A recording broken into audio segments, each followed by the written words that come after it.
know some people are still standing outside, and I let them talk with themselves.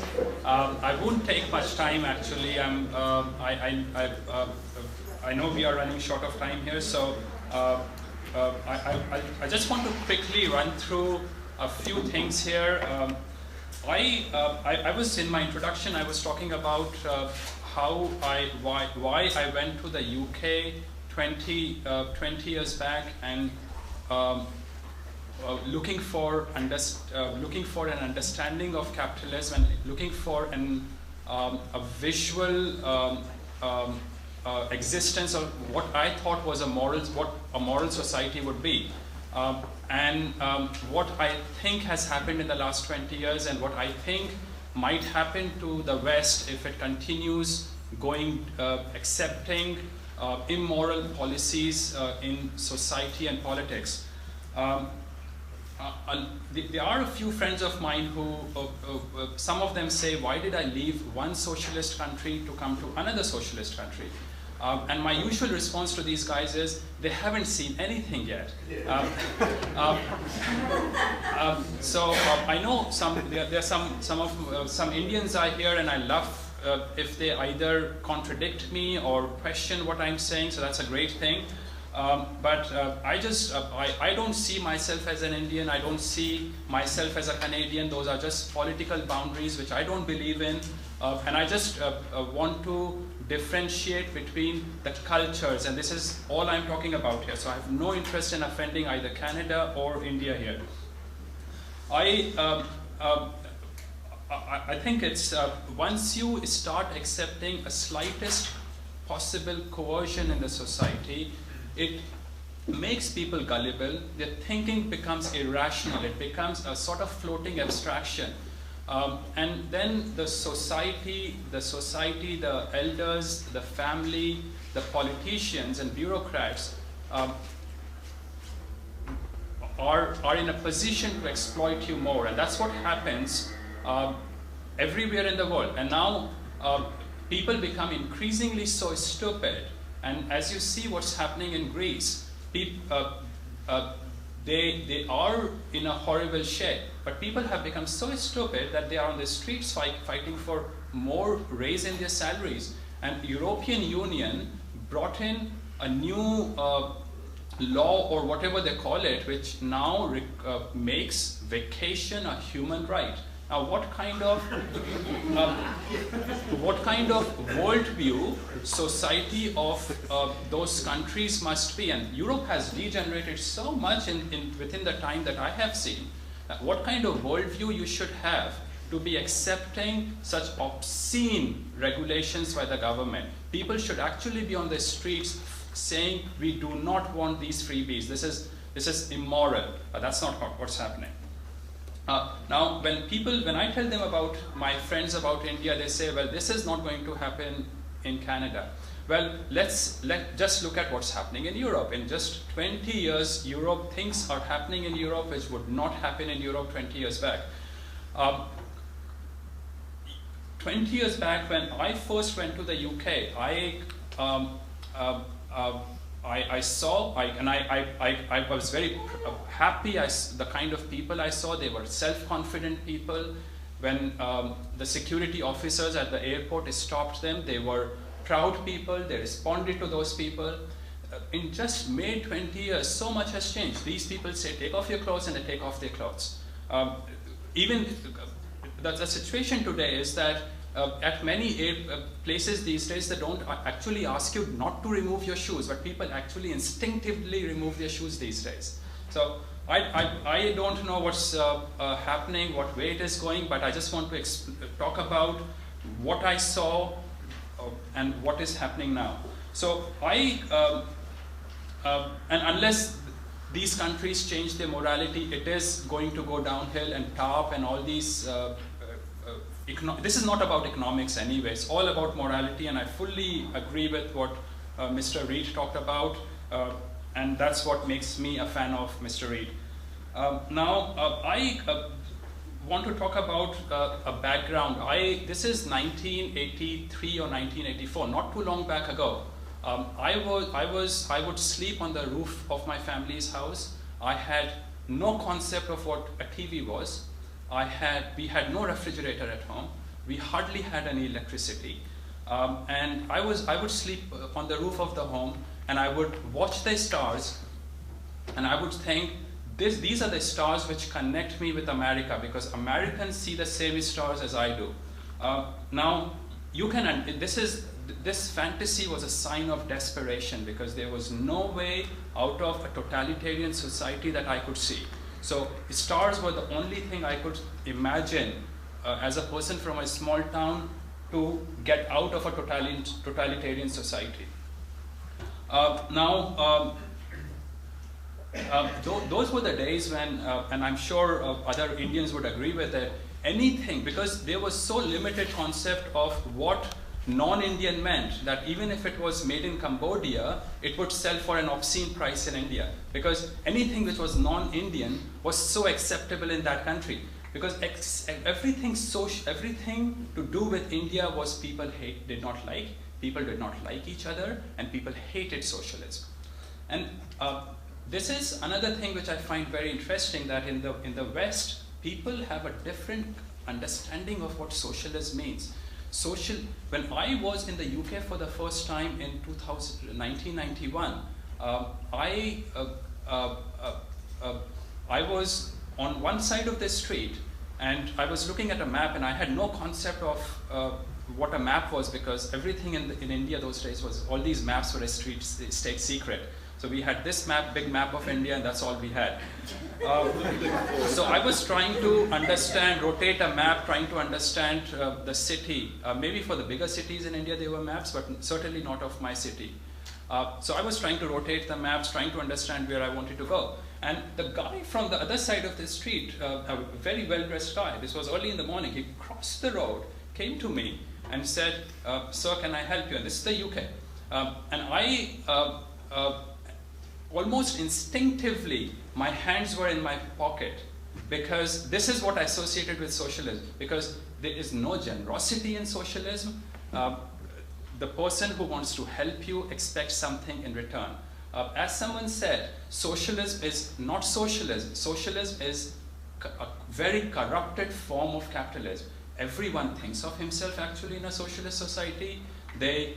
It's an extremely materialistic society, something even a lot of libertarians and capitalists don't understand. Socialists are actually very materialistic and very extremely selfish in a negative way. And I know there are different ways of defining selfishness. Ayn Rand would define it differently, but this is in a very negative sense. People are selfish. They have, because of a socialist way of thinking, they don't work. They don't want, the focus is no longer on creating value. The focus on finding loopholes around the regulations, trying to make money in certain way. There's a saying in Hindi, and this is a popular saying in Hindi, which says that you can scoop butter out of a crooked, you can only scoop butter out of a crooked finger, which basically translates into that the way to make money is to be crooked. And this is an acceptable saying there. Maybe things are actually changing recently, but this is what I saw when I was growing up. Now, I have a friend, I have a relative in India when I travel with him in India, there's the policemen there are more traffic policemen in India than there are normal policemen, and traffic is chaotic in that country. But when he crosses that road, the policeman salutes him. And I once asked him, why does he salute you? And he says, because he's a businessman, he has nothing to do with, he's not in anything in the government. And his response is that he gives bribe to this policeman so that this policeman salutes him every time he passes. And that's, and that's his power game. And the power game is, and as I said, people lose focus on creating value. They get focused on trying to manipulate the system, trying to find loopholes, and that's a completely skewed way of looking at the world. And that makes their way of thinking, which is so irrational, and they become so gullible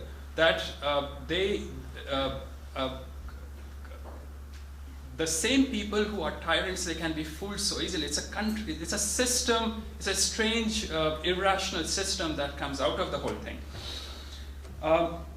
And what you have, I mean, you cannot have prosperity unless you create value. That's a very simple thing, and it's such a simple mathematics that evades so many people. You cannot create prosperity without creating value, by having a crooked finger, by becoming rich just because you are being able to evade some laws which are actually indirectly stealing money from someone else, does not create prosperity for a country. And that is why socialist societies are invariably poor, immoral, and in social decay. And in my opinion, that's what's happening in the West, at least in the last 20 years that I have been in these countries for. Now, I have worked in India for almost, my dad is a businessman, and I have worked with him all my life, and I've worked independently in New Delhi for about 10 years. And I have met hundreds of politicians and bureaucrats during those days. And I have to say, I have not met one single politician or bureaucrat who is honest. They all accept bribes, and they all want bribes. My earliest memory as a child, and again I have to say India is a big country, so people from bigger cities might have a different point of view on this aspect, but this is my version of the thing. I have no memory of having lived a happy childhood, because the whole social system, educational system, the political system was of harassment. My teachers, if I were happy and if I were happy learning a subject, my teachers would immediately come and beat me up, because how can anything be enjoyable which is worth it? And this is the kind of worldview you create as in a socialist system. And whenever I have talked with people from East Europe, South America, and I haven't heard this thing from other Asian people, but after a couple of beers, they all accept what I'm saying is exactly what happens in those countries. I think the world is not about East and West or black and white. It's about socialism and capitalism. And capitalism is the way I defined it in my introduction. A society becomes tyrannical or free depending on what kind of cultural beliefs that society has, which is whether they allow freedom for people or they do not allow freedom for people. Now, when I was talking about teachers beating me, the society oppressing me, this is how a totalitarian socialist society indoctrinates you, because everyone thinks he knows how you should live better. And this is where socialism fails in its very basic tenet, that everyone thinks how you should live. And so what this means, there's no equality. There are only hierarchies, because everyone is telling everyone else what to do. And this whole social and cultural system, because of this, is that people come and tell you what to do.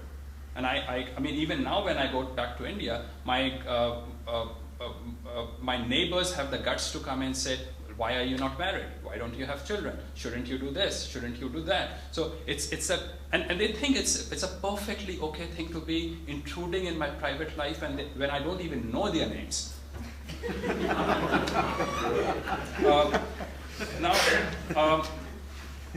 In 1991, I went to the UK for the first time in my life. That was the first time I left India. And I got off the train, and I got off the plane, went to the train station, and there was this lineup. And I stood in that lineup, and I went to buy my ticket to go to Manchester.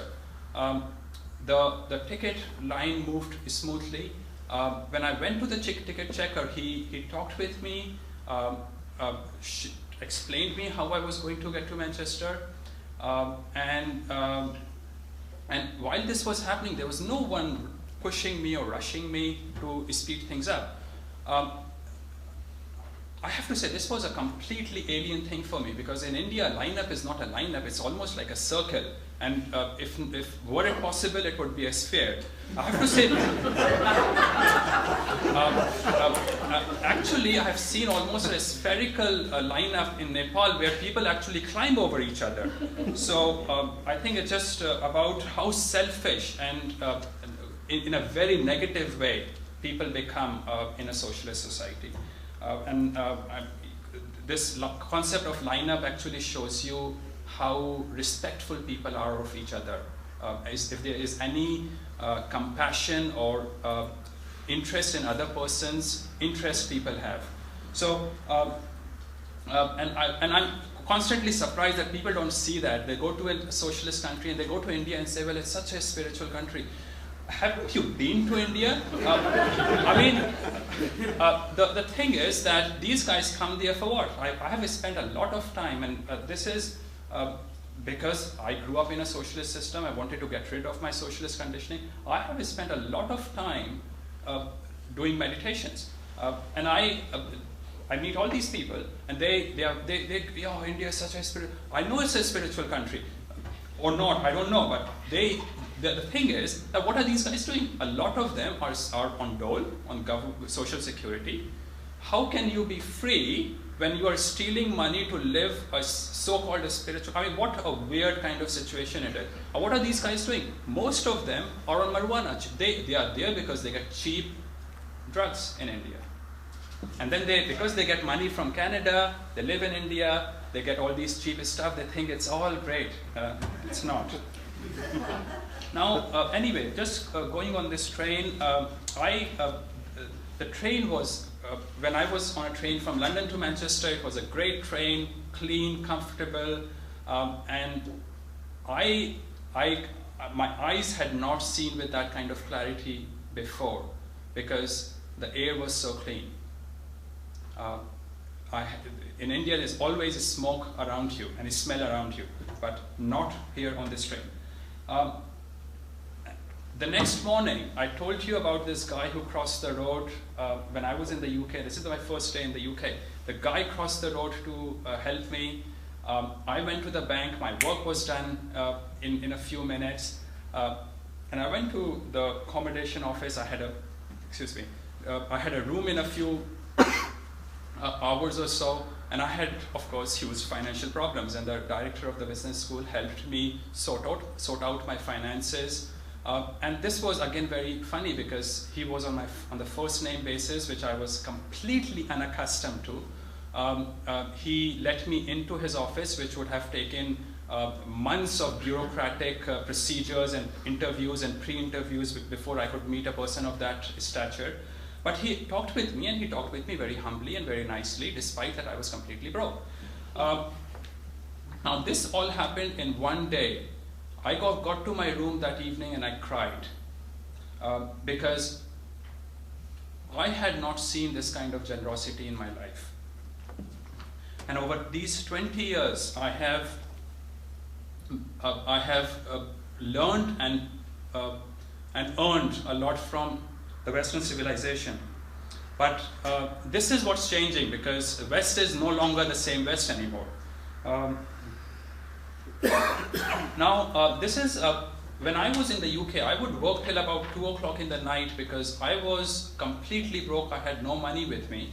And I would, every night at 2 o'clock in the night, I would walk back home in a very bad part of Manchester, which was at that time of time supposed to be the most unsafe place in Europe. And the police would switch off their car lights and follow me. And policemen would follow me. Well, I remember they having done that at least 10, 20, 30 times during those 6 months that I stayed in that place. But not once did they stop me to ask me for an ID card, who I was, because the law did not allow the policeman to stop me without an evidence of my having done anything wrong. Those first 3-4 months while I was in the UK, they were almost I was completely broke. I was eating boiled potatoes and rice.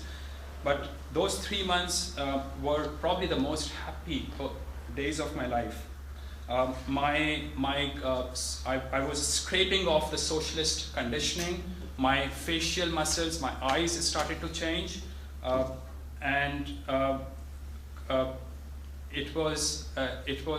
those 3 months were the most enlightening experience I've had in my life. And I'm actually, despite that, I complain about the West these days now, because as I said earlier, I have this conditioning in which I have a pessimistic frame of mind. So now that I have come to so-called such a good country, I still complain. But I have to say, when I go out on the streets, I still see the kind of character and self-responsibility and ethics that impresses me even today. Now, just 2 more minutes of what I see is happening in the West now. Having said what I saw happening in the West 20 years back, I mean, U2's Bono tells me that I should pay 0.7% of my taxes should go to people in Africa. The guy, the singer, himself wears thousands of dollars of glasses. He has tax shelters in Europe. What kind of thinking process all these youngsters have who accept this kind of complete BS? I mean, Bono should at least reduce his own lifestyle to a lifestyle of an African, or at least a lifestyle of an average Canadian before he should start asking for anything like that. But he gets away with those kind of things. Now, I mean, these days, and this is a new, again, in the last 20 years, this new concept of corporate social responsibility now. What an immoral concept it is. You can sell virtually any kind of junk in Europe, in the Western society these days, as long as you have environmentally friendly written on it, or fair trade. What is happening? People have become extremely gullible in these societies.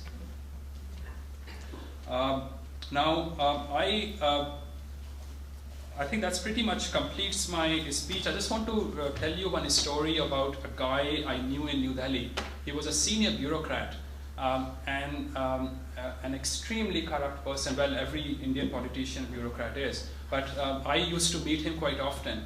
And he used to tell me that I like my whiskey more when the other person drinking whiskey has a lower quality of whiskey with him. And that's a socialist frame of mind. This is what I've seen so often.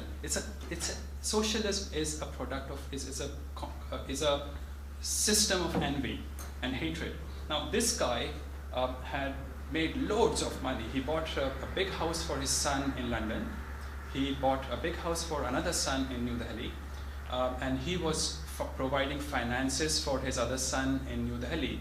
And he was financing education for his other son, the first son in London. And he was extremely generous with those 2 kids.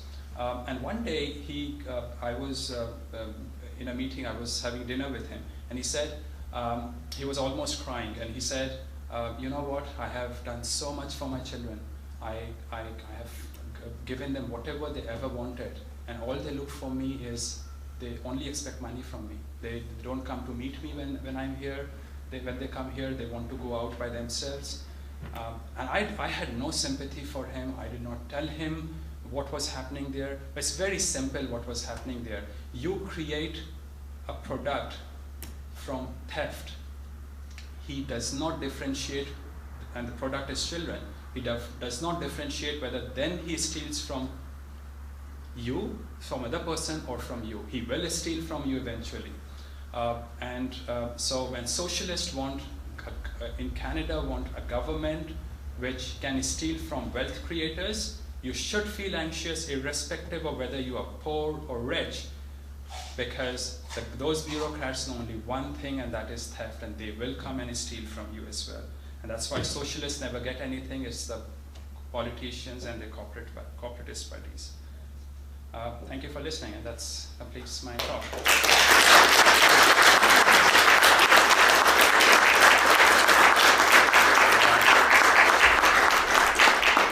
I think I can take just just about 2 questions, or maybe you can just talk. Well, I have an Indian asking a question. Yes, Tony. You managed to make me slightly unhappy by calling India, so I think I need to put the other question. Sure. I was born in India like you. I've lived equal number of years in Hong Kong, in USA, and in Canada. I've never worked in India, I only studied there. Nonetheless, I think I'm as much a product of India as you are. I never had an unhappy schooling. I didn't study in any big city. I studied in Shantiniketan, creation of Tagore. It was a rural community. I did not know the difference between socialism and capitalism till I came outside of India.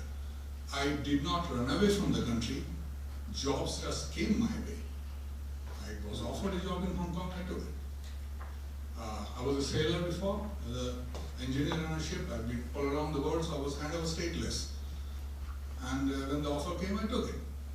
And I ran away from Hong Kong because China was taking it over and I was afraid of Chinese communism.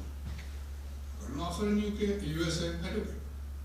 I fell in love with Canada, and it's the only country I actually tried to get immigration of. I was happy to note that they gave it to me. I again got a job offer, I didn't look for it, and I took it and I quit my job in USA. Now, about India, the way I see it is, first of all, in the 18th century, if I read history correctly, India enjoyed a standard of living higher than UK. There was a couple of hundred years of colonization where Indians who were a capitalistic society at that time were not allowed to manufacture salt. As simple thing as a salt, they had to buy from British shops. India in 1750s is recorded to be the best producer of textiles in the world.